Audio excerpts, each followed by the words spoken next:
Namo Narayan, everybody. This is Sannyasi Shivani for your yoga views for the new moon in the 1st of April. Mountain Daylight Time, it's at 12:25 a.m. So it's the start of the zodiac. It's like right just after midnight. And of course, the sun and the moon are in Aries, but they're also, they're sort of buddied up. They're buddied up with Mercury, which of course is the communication, mental, the lower mind of Gemini. And also like the messenger of the gods is also how Mercury is seen. And also Chiron, which is about health. Although Chiron can also have this frequency of this energy of being the outsider. If you're listening to this, I'm sure you have experienced feeling like the outsider or the black sheep. So this could amplify, this new moon could amplify that. And I think we're going to be seeing a real fork in the road. I mean, like we haven't already. But I think it's going to be more and more anchored in the third dimension, this fork in the road of different realities having been chosen, because this is the new cycle. We have, you've set where you're going to walk forward from at this point. And so in that sankalpa, in that intention of what do your heartbeats resonate for, we're going to start seeing a lot of fast forward motion in this, which is very Aries. In this conjunction of Mercury, Sun, Moon, and Chiron, we also have an aspect of the Kuiper belt, which is called Salacia. It's like Salacia, but Salacia, which is the mermaid goddess. She really represents liquid light, plasma. She is the wife of Neptune. This aspect is utterly delicious. So I really want you to understand that from here on out, we're really talking about two very different realities. And of course, within the two main roads of different realities, there's lots of offshoots, just like branches on a tree. But with Salacia, the mermaid, she has this ability to bring the sunlight, the light, and anchor it through the waters. Now, what this is divine consciousness anchoring through the emotional body, which by now hopefully has been brought into right relationship, into the witnessing of the emotions, not so identified with the emotional body, because that is the water element. But then you are able to use the divine consciousness through the conductor of water, through that pranic body, and anchor it into the physical body, into Gaia. So Salacia is also part of this conjunction of Mercury, Sun, Moon, and Chiron. And they are all sextiled or have opportunities to come into right relationship with Vesta, which is in Aquarius. Now, Vesta in Aquarius is harmony of the people. So there is a real opportunity to use this 2 weeks to come into deep resonance and harmony with the self, to orientation to the divine. And the orientation to the divine is very much symbolized by this conjunction of Jupiter and Neptune, which we're already in the orb of that. We have been for a while now, but it's going to be coming exact on the 12th of April. And we're going to get to that in a little bit. So and I'm so excited about the next 2 weeks. Not excited as in expectations, more just the deep softness of possibility, the deep, like, don't know what is going to happen, but I know that the light and the guidance and the blessings and the grace is there for a deep, deep, deep opening and a deep awakening in so many hearts, that we're really going to see people waking up. And this is beautiful. This is absolutely gorgeous. Understanding though that because we are in Aries, we do need to look at what Mars is doing And there is an aspect of aggression, of volatility in this energy, especially if you have pitted yourself in the dimensional reality of hard and fast dualism. I am right, you are wrong. You are wrong, I am right. See what we did there? And it's that black and white dualism that is going to potentially create a lot of hard edges and a lot of discomfort. So if you're in discomfort, if you're in conflict, if you are experiencing conflict, I'm going to say this real slow. It is not the other that is creating the conflict.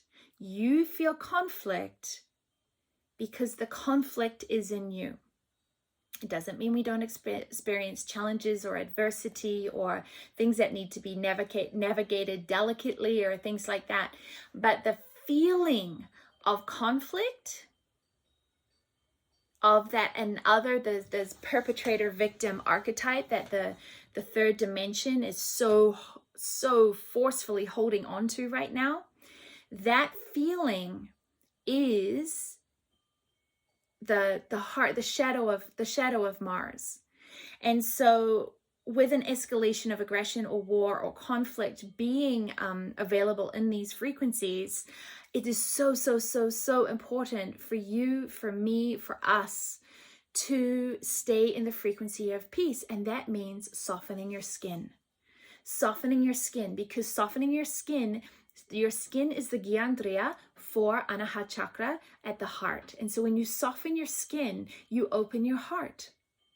So if you're feeling constricted, if you're feeling in conflict, we need to breathe. We need to let the pranas flow. We need to soften the skin. Feel a softening of the dualism, then engage in dialogue from that place. And it's just really important, because it is what the individual can do to balance the global. And please do not underestimate the amount of power that is able to come through you, not from you. To be empowered does not mean to be the ego to be empowered. To be empowered means you know how to put your ego aside and allow the embodiment of light, of that which thou art, to radiate through the human experience. That is what it means to be empowered. To be empowered does not mean for the ego to have more power than anything else. It is that the ego can step aside into right relationship so that the divine light of consciousness, of love, can radiate through the human experience. In that orientation of mind, in that identification, there is tremendous power. Love is the most powerful force we have. And you don't need to heal or fix or show or teach or anything, anybody else. There is no other. There is that Tatwamasi, that thou art. There is only you. If you are feeling fully empowered and embodied in love, then Namo Narayan. Step forward and serve.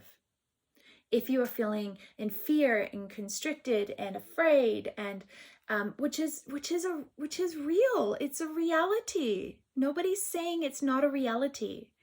What we're saying is that love is pushing that reality to the surface in you, so that you get uncomfortable enough to shift out of that reality, and that you have the ability to do that. If you're listening to this, you have the ability to do that, right? There are people that are not in the frequency, the bandwidth right now, where they have the ability to do that, but they're not listening to this. So, like, you know, we don't need to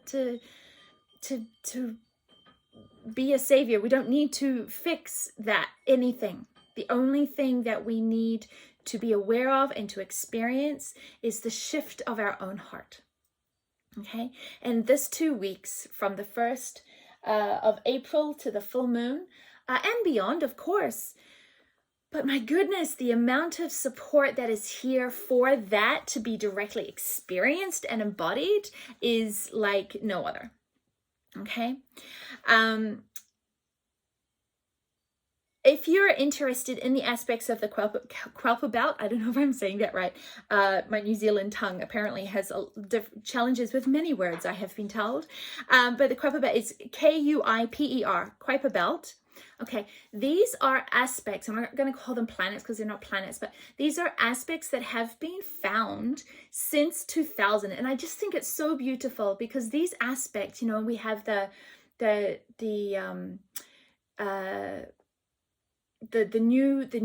millennium, the 2000, this new century of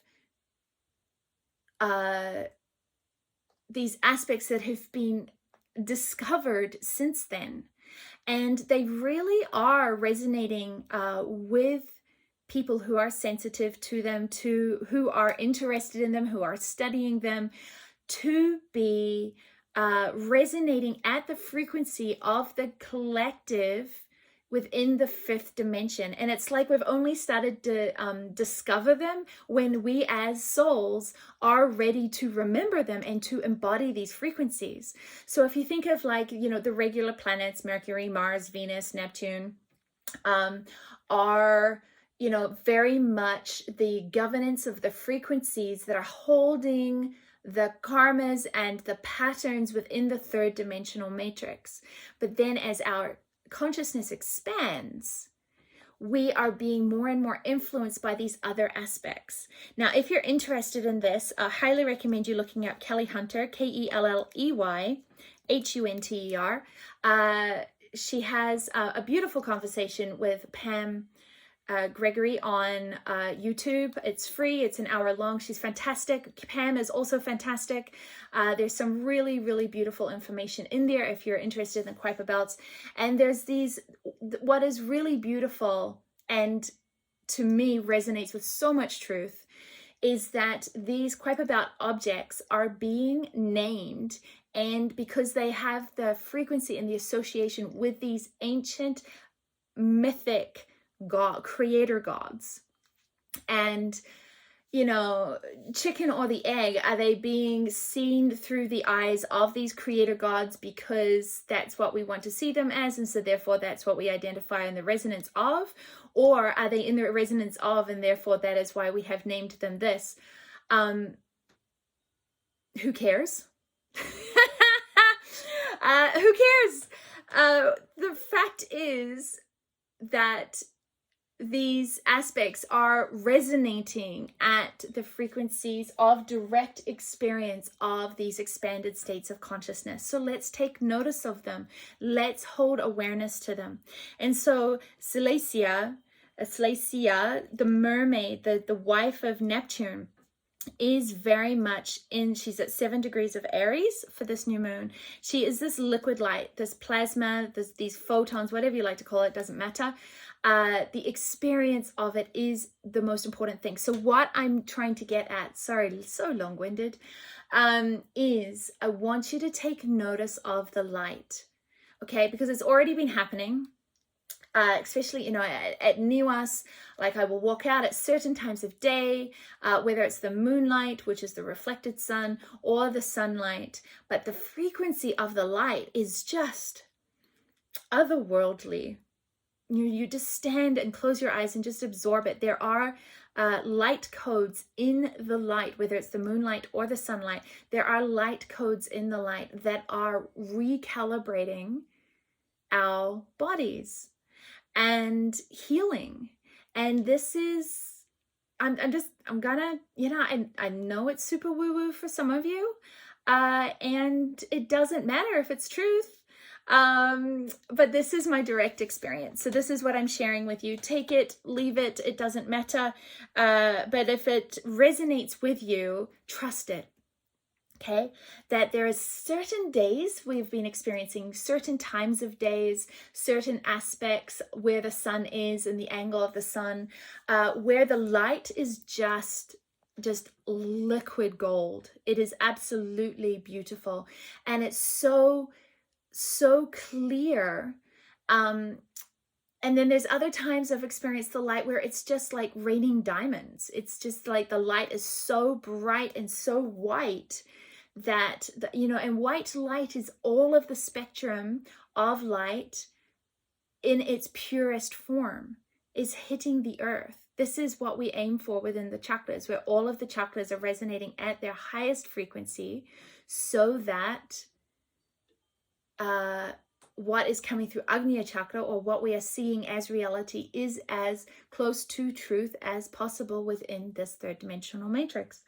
So this is a really important time to launch something. Spring, start something.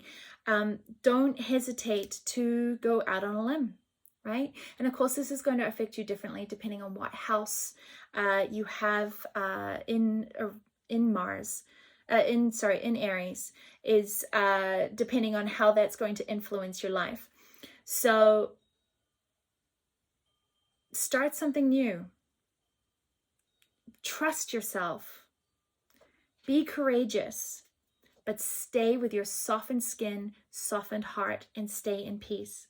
Now, on Sunday the 3rd, of April, we've got the moon is conjunct with Uranus, which is squared with Vesta in Aquarius. So the energy of like this possibility and stuff that's happening on the 1st of April, it is then going to go, but what needs to be done to really embody that harmony? And what is happening on the 3rd, 4th, and 5th could potentially get a little bit tricky.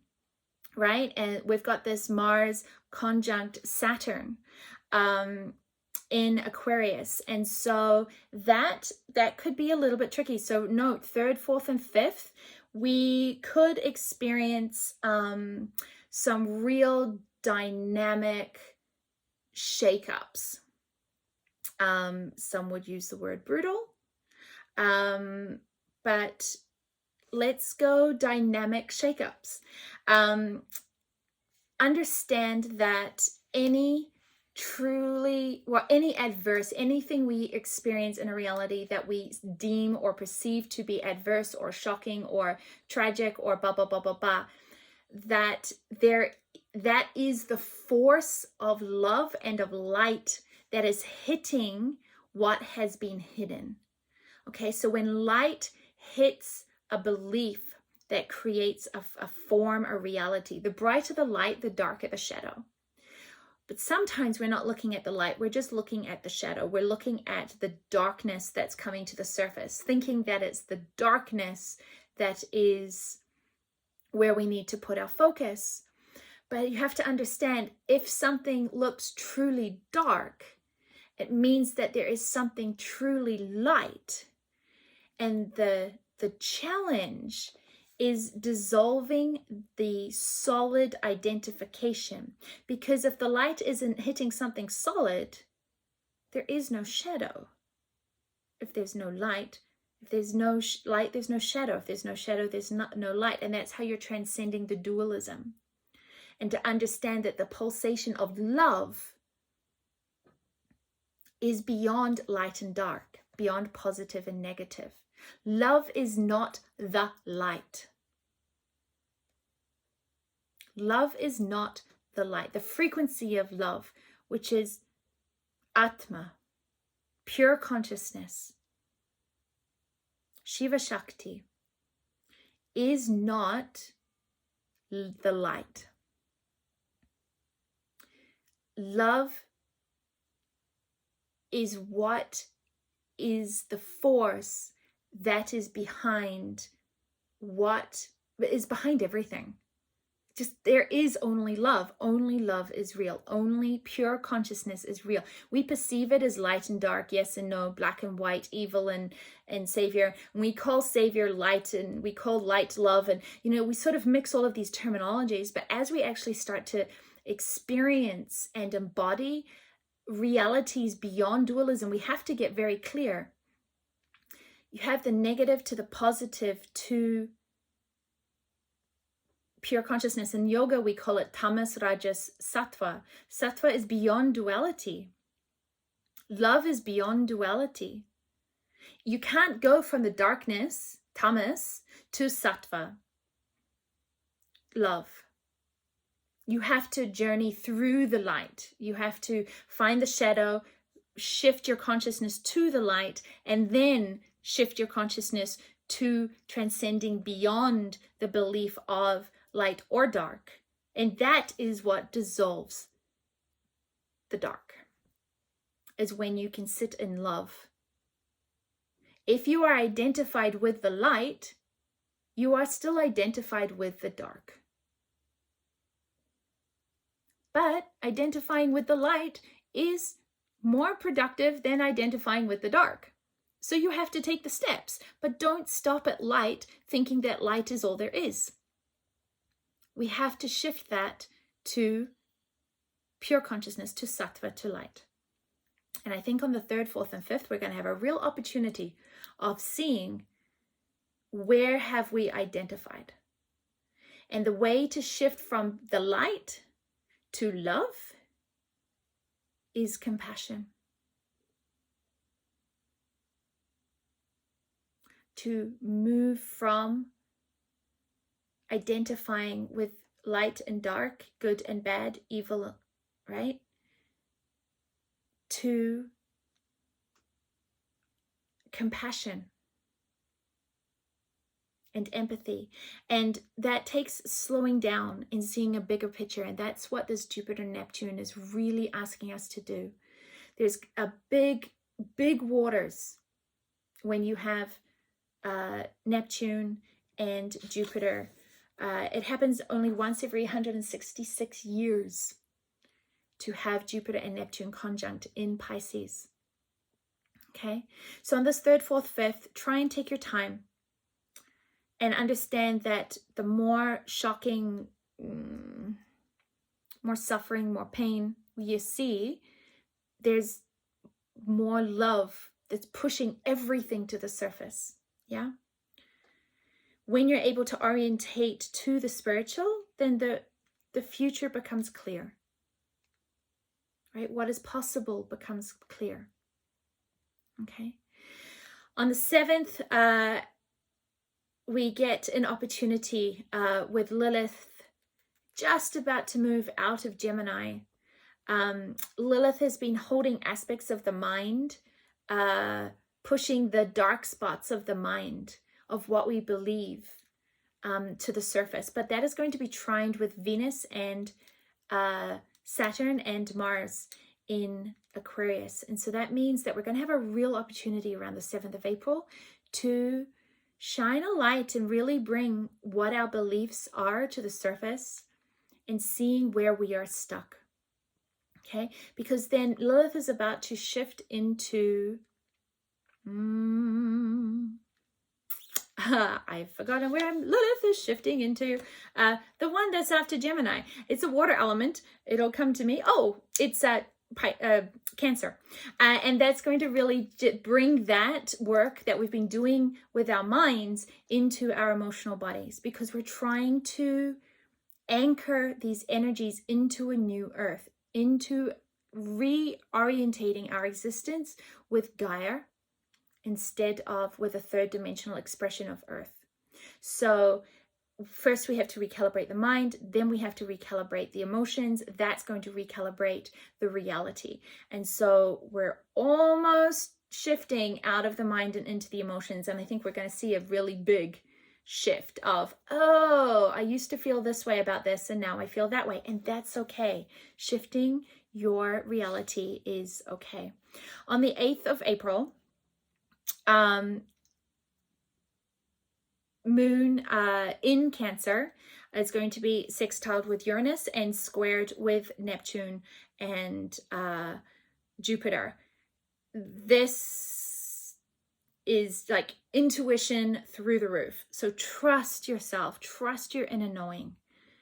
Trust that the inner knowing you have is going to set you in the reality for your highest healing. For your highest healing. And trust yourself in that. Okay? Sunday, the 10th of April, moon's going to be trine sun. So this is going to be like potentially going to feel sort of like integrative of the inner and outer world sort of coming into balance. And that after the first 10 days of April, I think we're going to really welcome that. Really welcome that. And then on the 12th of April, we have this huge, I think it's like one of the biggest days of the year, this big, big, big waters of Jupiter and Neptune. Now, of course, it's on the 12th of April, but it's not limited to the 12th of April. I think we're going to see for the next few weeks, especially to the next new moon, we're going to see big shifts. This can be earthquakes, tsunamis, big waters, flooding, big shifts. So do what you need to do to make sure that you are aware of this. And then on the 13th of April, moon in Virgo, trined with Taurus, is going to be really, really positive, but could also be really, really big, drastic changes. Okay, we have to shift to the wisdom. If we shift into spiritual orientation, then everything that's happening on the earth plane becomes an opportunity for wisdom. And this is how we align with Saturn and digest the pie, digest the karmas that are being asked to be integrated. This is how we become empowered. Okay, shift towards love, towards life. Okay, and then we move towards the full moon, which is going to be in Libra on the 16th of April. And I think that 16th sort of to the 22nd is also going to be really, really profound. This whole new moon to new moon in Aries is going to be very, very profound.